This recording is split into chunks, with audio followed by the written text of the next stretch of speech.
السلام علیکم پیارے دوستو، آج میں آپ کو حضرت نوح علیہ السلام کا واقعہ سناؤں گی۔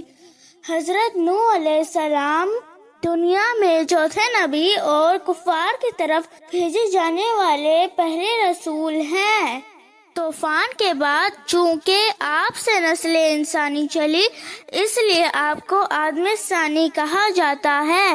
حضرت ادریس علیہ السلام کے آسمانوں پر اٹھائے جانے کے بعد آہستہ آہستہ بت پرستی عام ہو گئی۔ کفر و ضلالت کے اندھیروں میں گھرے ان لوگوں کی رہنمائی اور ہدایت کے لیے اللہ تعالیٰ نے حضرت نوح علیہ السلام کو رسول بنا کر بھیجا۔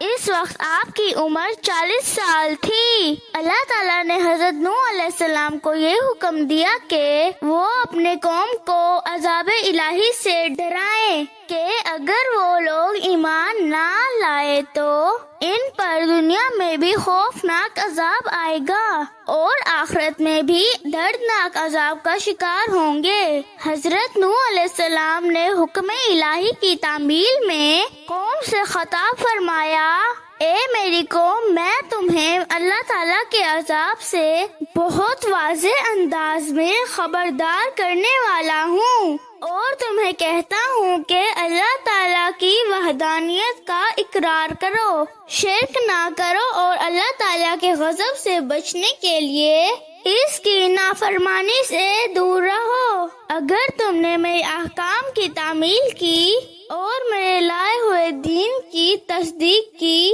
تو اللہ تعالیٰ تمہارے گناہ بخش دے گا اور تمہیں عذاب سے محفوظ رکھے گا۔ حضرت نوح علیہ السلام چونکہ بتوں کی پوجا نہیں کرتے تھے اور قوم کو بھی اس سے باز رہنے اور صرف اللہ تعالیٰ کی عبادت کرنے کی دعوت دیتے تھے، تو قوم کے سرداروں نے کہہ دیا کہ ہم تمہیں کھلی گمراہی میں دیکھ رہے ہیں۔ حضرت نوح علیہ السلام نے جواب دیا کہ میں تو اپنے رب کے وہ پیغامات تم تک پہنچا رہا ہوں جو اس نے مجھے دے کر بھیجا ہے۔ میں اللہ کی طرف سے وہ باتیں جانتا ہوں جو تمہیں معلوم نہیں۔ حضرت نوح علیہ السلام کی دعوت حق سن کر قوم کے کافی سرداروں نے 3 اعتراضات کر کے اپنی قوم کو یہ باور کروانے کی کوشش کی کہ آپ علیہ السلام نبی نہیں ہیں۔